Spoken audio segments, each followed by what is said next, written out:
हर हर महादेव, घर घर महादेव, माता पार्वती की जय हो। आज मैं आप लोगों को शिव चर्चा की बहुत ही दर्द भरी कहानी लेकर के आई हूँ। एक दुखियारी बुढ़िया और गौरैया की बहुत ही अच्छी कहानी है।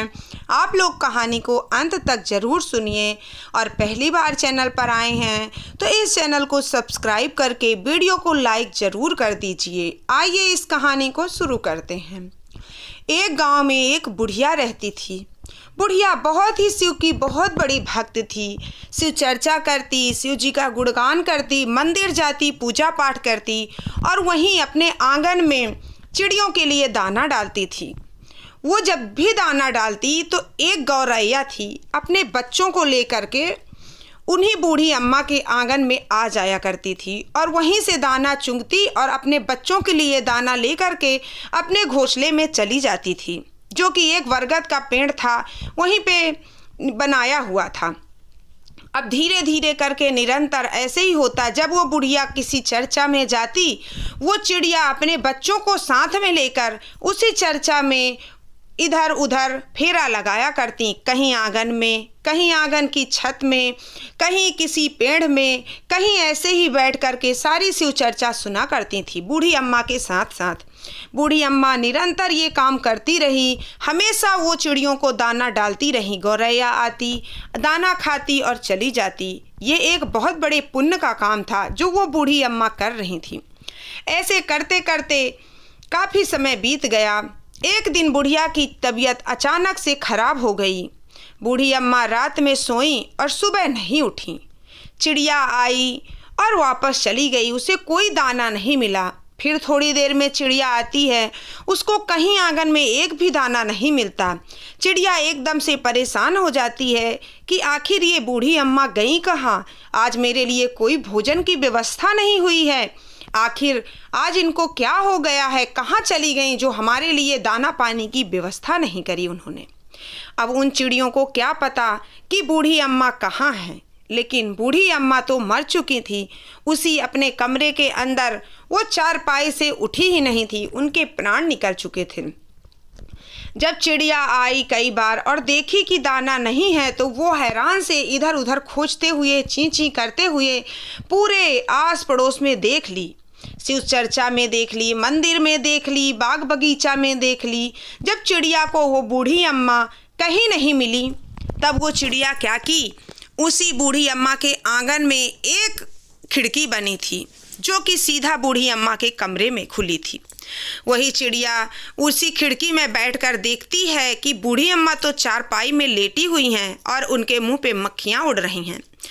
चिड़िया तो समझ चुकी कि लगता है बूढ़ी अम्मा का अंतिम समय आ गया है, लेकिन चिड़िया से रहा न गया। चिड़िया दुखी हो गई और मन ही मन भोले बाबा का नाम लेने लगी और कहने लगी, क्या भोले बाबा, आपकी इतनी बड़ी भक्त आज ऐसे ही पड़ी है, उसके मुंह में मक्खियाँ उड़ रही हैं, उसका कोई अंतिम संस्कार करने वाला नहीं है, अभी वो नहीं जा सकती, अभी हमारी सेवा करेंगी, अभी हमको दाना पानी खिलाएंगी, हमारा ध्यान रखेंगी, अभी वो ऐसा नहीं हो सकता।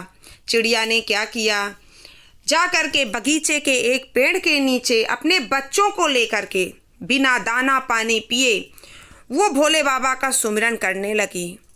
वो भोले बाबा को ऐसे मनाने लगी, वो एक बूंद पानी तक नहीं पी। चिड़िया बेहोश होने वाली थी। भोले बाबा चिड़िया की ऐसी भक्ति देखकर प्रसन्न हो गए, क्योंकि चिड़िया भी शिव चर्चा की कथाएं सुनती थी, शिव चर्चा का ज्ञान समझती थी, सब कुछ सुनती थी। तो शिव जी को था कि चिड़िया तो पहले से ही हमारी चर्चाएं सुनती है। अब चिड़िया इतना निर्जल व्रत रहकर अपने बूढ़ी अम्मा को ठीक करने के लिए भोले बाबा से प्रार्थना कर रही थी। भोले बाबा प्रकट हुए और कहने लगे, क्या हुआ, तुम्हें किस चीज़ की कमी है? चिड़िया कहने लगी, वो जो बूढ़ी अम्मा अभी बिस्तर में लेटी हैं उन्हें ठीक कर दीजिए, उनके प्राण वापस कर दीजिए भोले बाबा, क्योंकि वो आपकी बहुत बड़ी भक्त थी, अभी वो ऐसे नहीं जा सकती। भोले बाबा तो उनकी भक्ति से प्रसन्न थे। उन चिड़िया के कहने पर उन्होंने बूढ़ी अम्मा को जीवित कर दिया और बूढ़ी अम्मा जब जीवित हुई तो उनको स्वप्न में भोले बाबा ने सारी बात बताई कि कैसे उन चिड़िया गौरैया ने अपने बच्चों को लेकर के विलाप किया और आपके जीने की उम्मीद जगाई और भोले बाबा से आपके प्राण वापस किए। चिड़िया को बहुत ही प्यार था उन बूढ़ी अम्मा से। बूढ़ी अम्मा देखी कि चिड़िया मेरे लिए ऐसा करती है सिर्फ थोड़ा सा दाना देने पर। बूढ़ी अम्मा अपने आंगन में दाना डालती हैं। जैसे ही वो गौरैया आती है, बूढ़ी अम्मा उनको पकड़ लेती हैं और रोने लगती हैं कि जितना तो तुम लोगों ने मेरे लिए किया है उतना किसी के सगे बेटे भी नहीं करते हैं। बूढ़ी अम्मा को कोई भी संतान नहीं थी, बहुत दुखी रहती थी, सिर्फ शिव गुरु में आस्था थी उनकी। उन्होंने चिड़िया से कहा, अब से तुम ही मेरे बच्चे हो, तुम मेरे साथ मेरे घर में मेरा परिवार बनकर रहोगे। चिड़िया ने कहा ठीक है। चिड़िया और उसके बच्चे, गौरैया के बच्चे जो थे, सब बूढ़ी अम्मा के घर में रहने लगे, बूढ़ी अम्मा का परिवार बनकर। रोज वही दाना चघाती। बूढ़ी अम्मा जहाँ जाती तो चिड़िया गौरैया जो थी अपने बच्चों के साथ बूढ़ी अम्मा के साथ जहाँ जहाँ बूढ़ी अम्मा जाती वहाँ वहाँ जाती वो। धीरे धीरे करके समय बीता। एक दिन बूढ़ी अम्मा की तबीयत बहुत ज़्यादा खराब हो गई।